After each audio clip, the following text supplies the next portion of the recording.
Bonjour mes amis, que Dieu vous bénisse tous et que le Saint-Esprit vienne illuminer la compréhension de tous ceux qui participent à ce direct, également à ceux qui vont participer durant la journée et lorsqu'ils voudront, n'est-ce pas? Car cela reste enregistré ici pour que vous puissiez regarder quand vous voulez, au moment que vous voulez. Soyez à l'aise, à votre critère. Mais nous sommes en train de parler beaucoup au sujet des élus, n'est-ce pas? Les élus. Beaucoup sont appelés, peu sont élus, n'est-ce pas? Et la question qui reste en suspens est: qui sont les élus? Et qui sont les rejetés? La majorité est rejetée. Si vous ne le savez pas, sachez-le. La majorité. Jésus a dit, beaucoup sont appelés. D'ailleurs, ce beaucoup, de mon point de vue, dans ma foi, je pense que tous sont appelés. Mais combien veulent? Peu. Oui ou non? Qui a un intérêt dans les choses de Dieu? Qui a un intérêt à écouter la parole de Dieu? Là, vous voyez qui sont les appelés, qui sont les élus. Donc, Jésus parle de ce sujet lorsque, au chapitre 24 de Matthieu, lorsqu'il parle des signes, les signes qui précéderont son retour. Les signes qui précéderont son retour, il dit, lorsqu'il a parlé, lorsqu'il s'est assis là sur le mont, et les disciples et Jésus marchait avec eux sur l'esplanade du temple à Jérusalem, temple de Salomon. Lorsqu'ils ont dit, Seigneur, quelle pierre, regarde ces choses merveilleuses, réellement, c'est extraordinaire, chaque énorme pierre. Comment ont-ils réussi à arriver à cette hauteur avec cette pierre pour la mettre au temple? C'est quelque chose, c'était fantastique. Des pierres de dizaines de tonnes, des pierres énormes, des pierres de la taille d'une maison. Ils étaient admiratifs. Oh, regarde, quelle chose, quelle structure, la structure du temple. Alors Jésus leur a dit, voyez-vous tout cela? Toute cette beauté? Je vous le dis en vérité, il ne restera pas ici pierre sur pierre qui ne soit renversée. Et réellement, cela est arrivé. Il n'est pas resté pierre sur pierre. Donc, Jésus assis sur le mont des Oliviers, il s'est assis et les disciples sont venus et dis-nous, quand cela arrivera-t-il? Et quel sera le signe de ton avènement et de la fin du monde? Qui est ce que nous mettons en question ici. Jésus leur répondit, prenez garde, faites attention, mais faites vraiment attention. Soyez vigilants à chaque instant. À chaque instant. Il n'y a pas de samedi, de dimanche, de férié. Il n'y a pas de jour saint. Vous devez veiller sur votre salut pour ne pas perdre le salut 24 heures sur 24 jusqu'au jour où vous serez promus. Et c'est ce que je fais. C'est ça que je fais. Jésus a dit,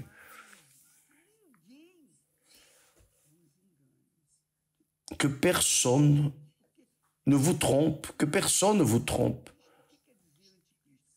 Car l'esprit de l'antéchrist est la personne qui est complètement, 100% contre tout ce que le Seigneur Jésus-Christ était et a fait ici sur terre.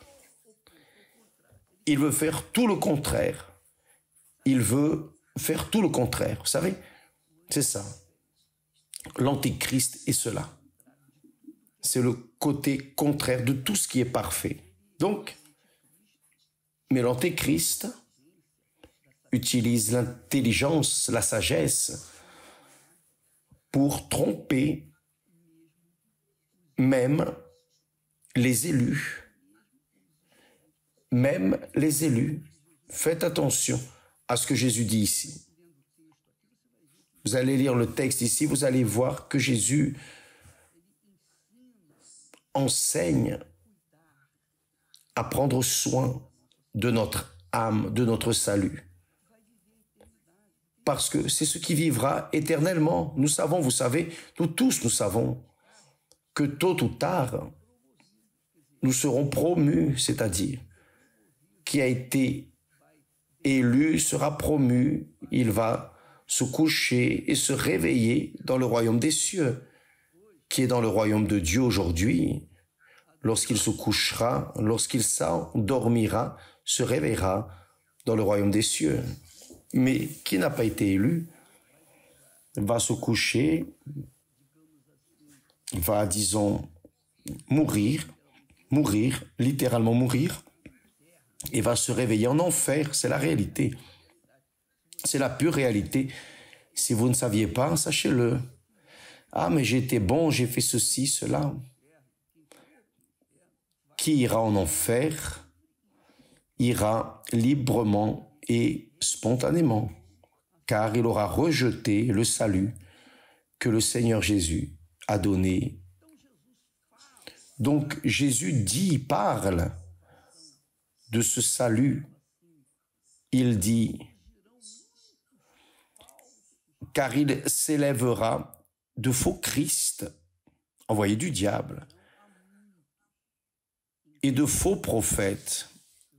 Ils en tromperont beaucoup. Ce beaucoup qui se perdront sont aussi trompés. Ils ont été trompés. Il dit,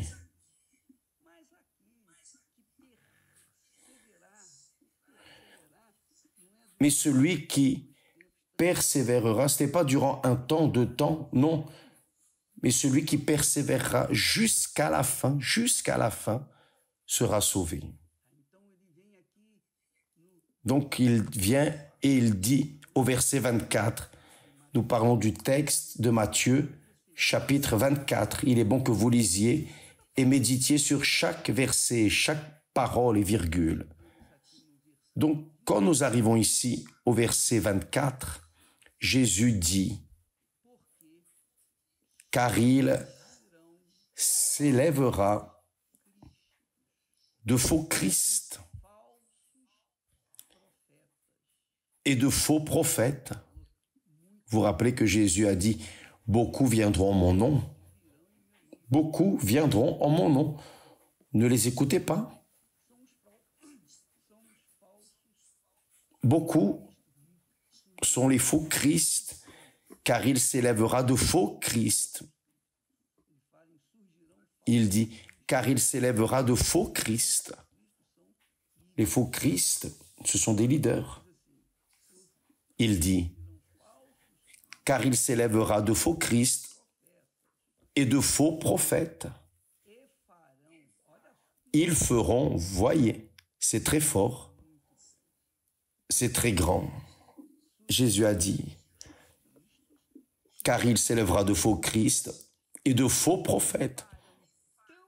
Ils feront de grands prodiges et des miracles au point de séduire, s'il était possible,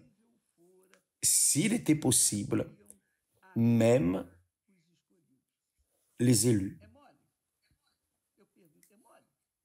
Je vous pose cette question. Même les élus seraient trompés par les faux Christ, les faux prophètes dans les derniers temps. Il parle ici s'il était possible. Ce n'est pas possible. Tromper les élus. Vous savez pourquoi il n'est pas possible de tromper les élus? Vous savez? Si vous ne savez pas, vous allez le savoir maintenant. Les élus sont les scellés du Saint-Esprit. C'est pour cela que nous appuyons sur cette touche que les personnes doivent recevoir le baptême du Saint-Esprit. Si vous n'avez pas reçu le baptême du Saint-Esprit, mes chers amis, vous continuez avec votre salut en train de courir un risque.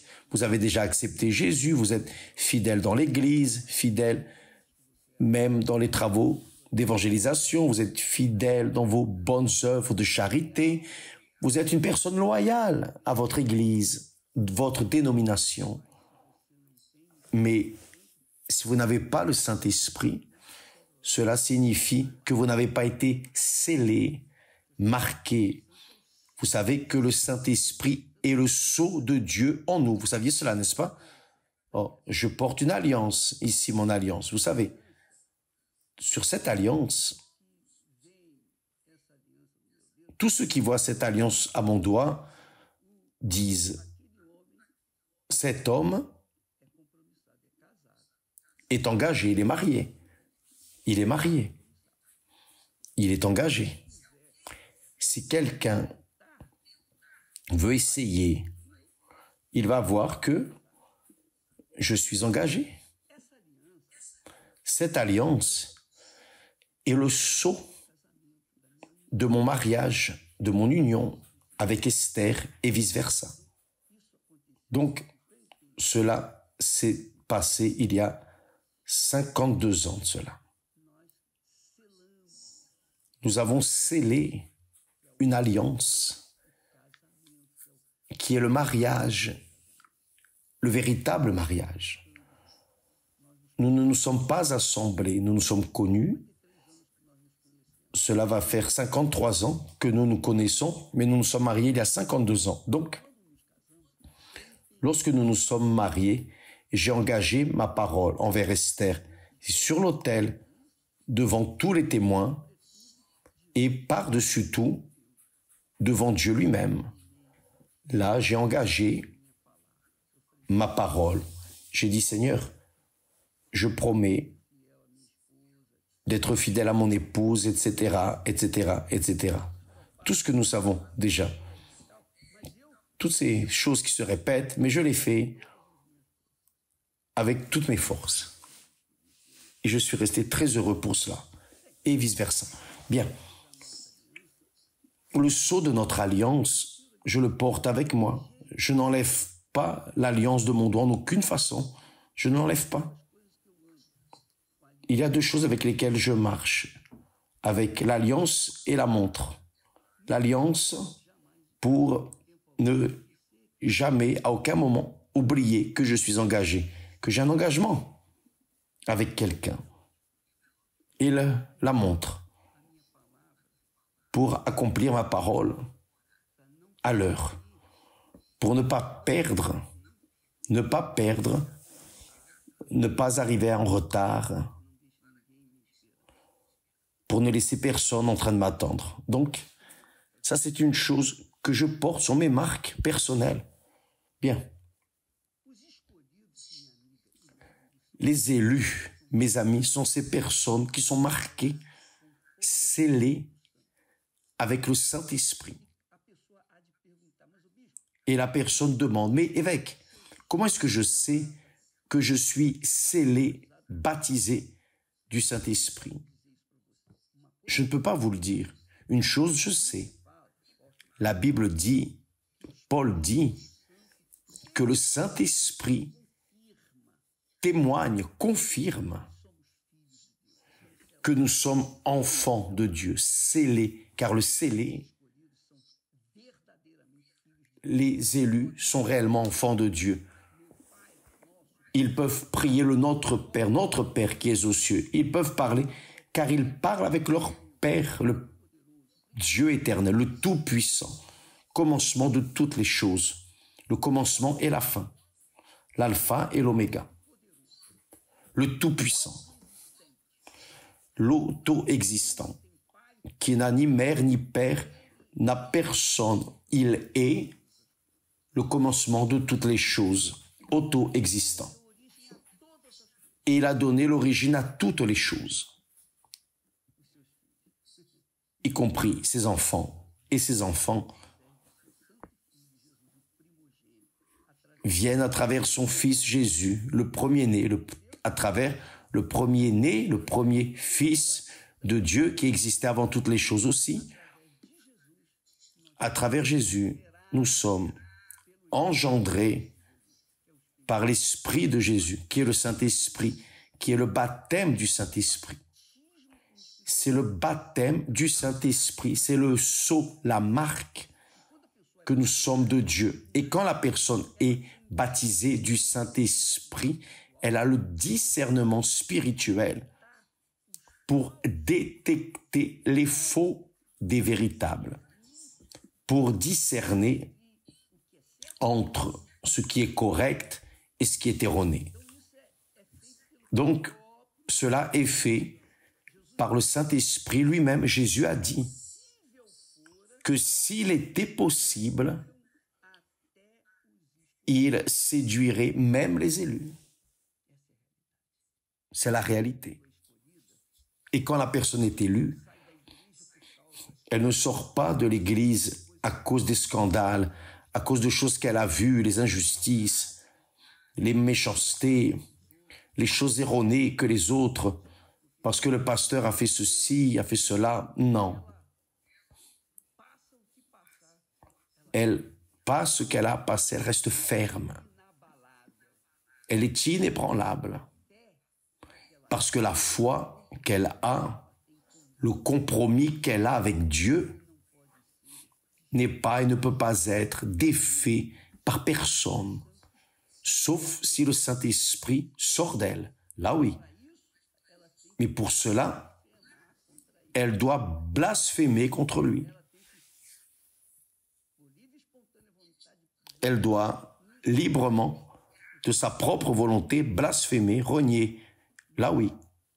Mais si elle a le Saint-Esprit, le sceau du Saint-Esprit, alors elle porte en elle la marque de notre Seigneur Jésus-Christ. Et le diable sait qui est de Dieu et qui ne l'est pas. Le diable ne peut pas toucher cette personne qui est née du Saint-Esprit, qui est scellée par le Saint-Esprit. Il n'existe aucune chance, pas la moindre, qu'un fils de Dieu, une fille de Dieu soit possédé, soit dépressive par exemple. Cette chance n'existe pas.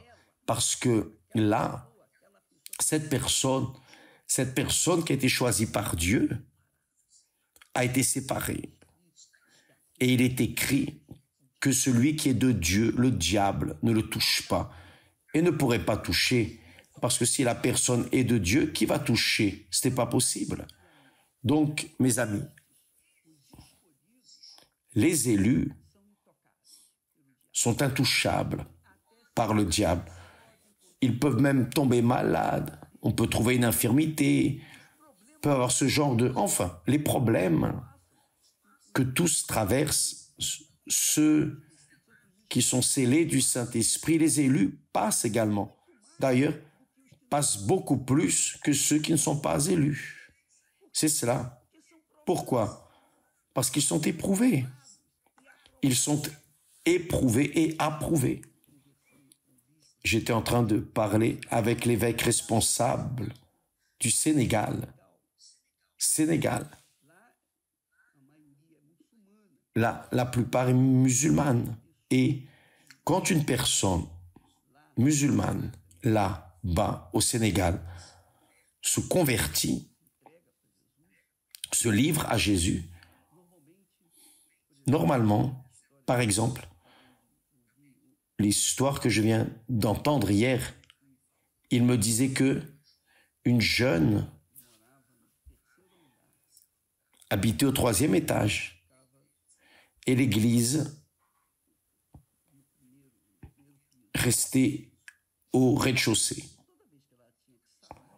Et chaque fois qu'elle devait sortir, elle était musulmane, toute la famille musulmane. Donc chaque fois qu'elle devait sortir, elle passait par la porte de l'église.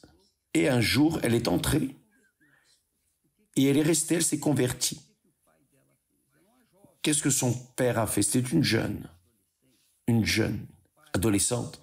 Le père, lorsqu'il a su, le père a même le droit de la tuer. Légalement, là-bas, si le père veut condamner le fils, la fille, car il s'est déconverti de la religion musulmane, alors le père a le droit de l'emmener devant le juge. Oh, elle a fait ceci, cela. Et le juge dit, vous pouvez la tuer. Et si le père veut la tuer, il n'y a pas de problème. Donc cette jeune, qu'est-ce que le père a fait? Le père a enfermé cette jeune dans la chambre, au 3e étage, 15 jours. 15 jours sans eau, sans nourriture, sans rien. 15 jours.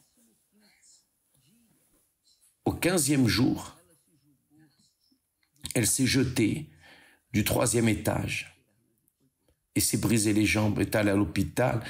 Elle est restée là plusieurs mois à l'hôpital. Et quand elle est revenue, rétablie, elle est revenue, elle a continué à l'église. Elle n'a pas laissé. Jusqu'à aujourd'hui, elle est là-bas. Elle n'a pas renié la foi pour avoir été punie. Même si elle est presque morte. Et tant d'autres témoignages tels que celui-ci se produisent là-bas. De véritables chrétiens remplis du Saint-Esprit.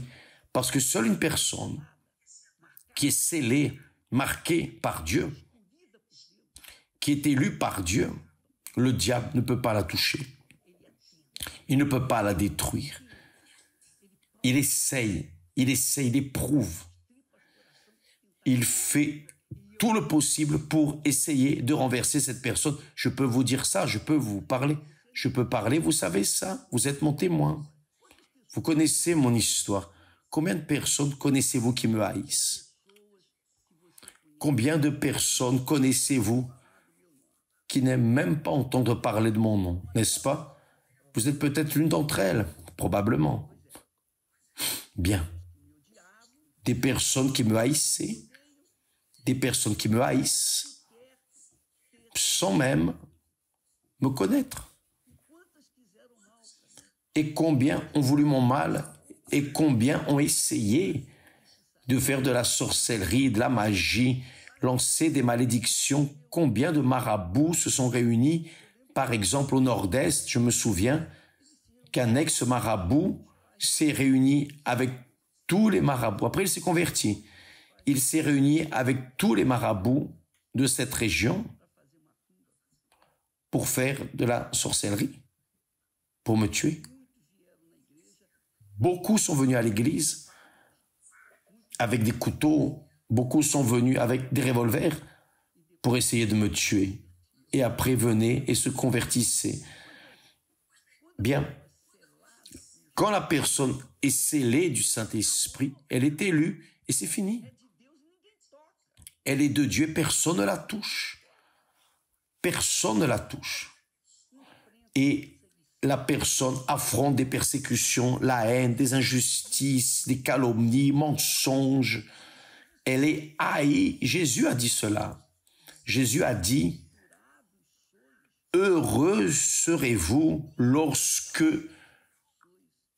pour mon nom, vous êtes outragés, haïs, persécutés, et même tués. Heureux serez-vous. » Donc, quand la personne est scellée, élue par Dieu, lorsqu'elle est élue, elle est scellée par le Saint-Esprit, elle n'abandonne jamais. Elle reste ferme jusqu'à la mort. Et là est celui qui véritablement sert Dieu. Il ne sert pas Dieu à l'église, priant pour les autres, non. Ce n'est pas simplement à l'église, aller à l'église, faire ses offrandes, ses vœux, et pleurer, chanter, danser, tomber. Non. C'est le caractère. Cette créature qui a un caractère de Dieu en elle. Sa foi n'est pas appuyée sur une liturgie, une doctrine. Sa foi n'est pas basée sur une idée, non. Sa foi est basée sur Dieu lui-même, sa sainte parole.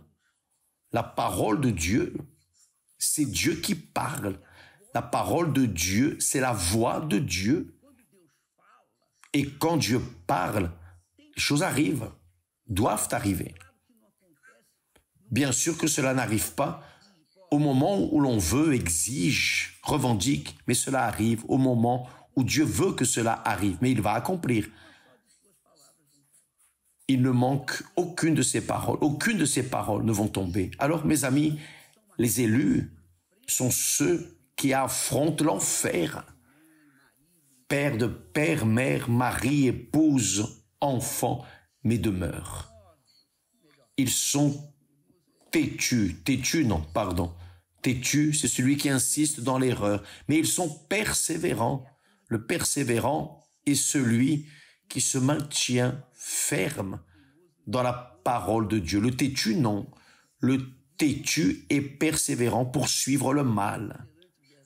Mais le persévérant véritable est celui qui demeure dans la parole de Dieu.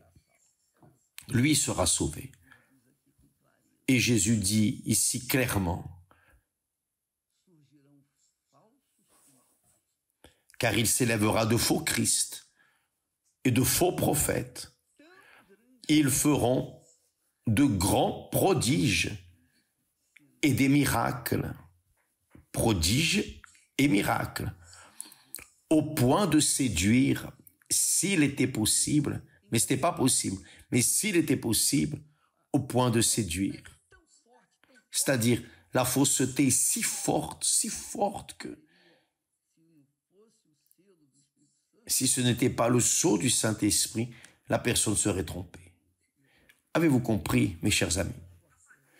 Évaluez votre foi. Ce n'est pas l'Église qui sauve, ce n'est pas l'évêque Macédo qui sauve, non, ou le pasteur tel ou tel. Rien de cela, c'est la parole de Dieu.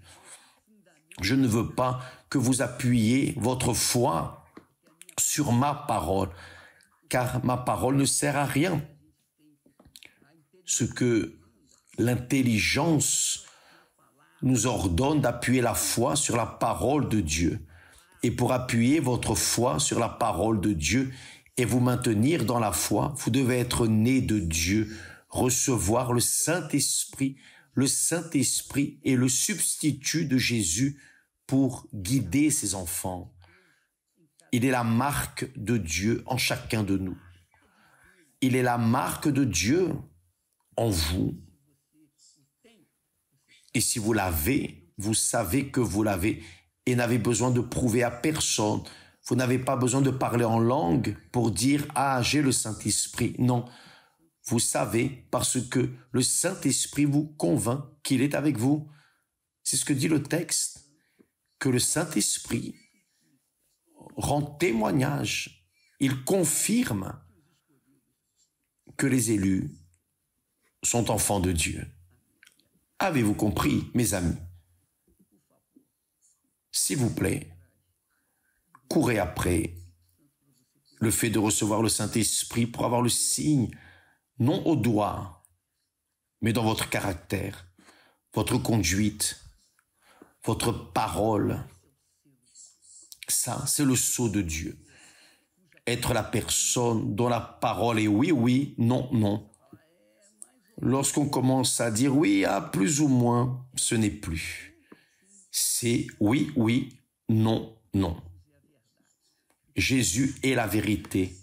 Et qui naît de la vérité, vit avec la vérité, vit dans la vérité, confesse la vérité et marche dans la vérité jusqu'à la fin. Ce sont les élus. Ceux qui ne sont pas inclus parmi les élus sont ceux qui sont appelés et qui malheureusement vont se perdre. Peut-être que vous dites, mais évêque, c'est très difficile. Alors, vous n'avez pas encore été élu. Vous pouvez avoir été appelé, mais pas élu. Évaluez votre vie. Tant qu'il est temps, car les jours sont mauvais et ils deviendront chaque fois pires. Pire. Vous pouvez être sûr de ça. Chaque jour va rester pire. Calamité, infirmité, la température.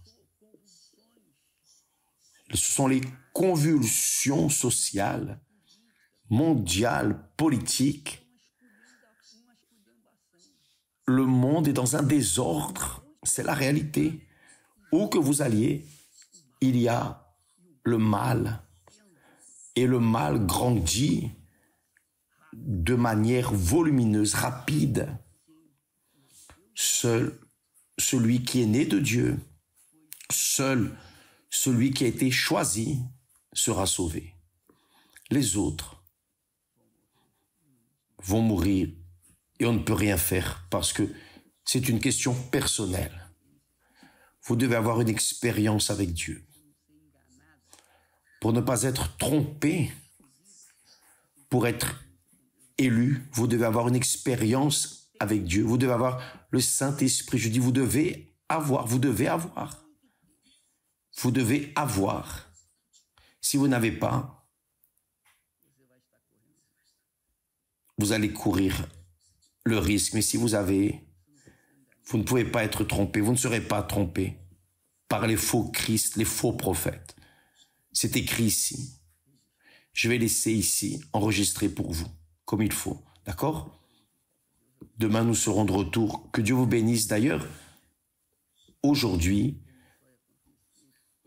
comme cela se produit chaque jeudi, nous avons la thérapie de l'amour. Qu'est-ce que la thérapie de l'amour? La thérapie de l'amour, nous cherchons à donner aux personnes qui veulent savoir aimer et aussi apprendre à aimer, participer pour qu'elles puissent savoir choisir la personne certaine qui fera pair avec elle pour toute sa vie ici sur terre. Parce que si vous choisissez mal, je ne sais pas si vous supporterez les défis de la vie. Que Dieu vous bénisse tous ce soir au temple de Salomon, comme dans tous les temples de l'Église universelle. Nous avons un couple, les pasteurs, l'évêque est bien marié, appuie sa vie de mari-épouse, épouse et mari, appuyé sur la parole de Dieu. Donc, ils peuvent vous aider à comprendre la foi et l'amour. La foi et l'amour. Que Dieu vous bénisse ce soir dans toutes les églises universelles. À demain. Que Dieu vous bénisse. Amen.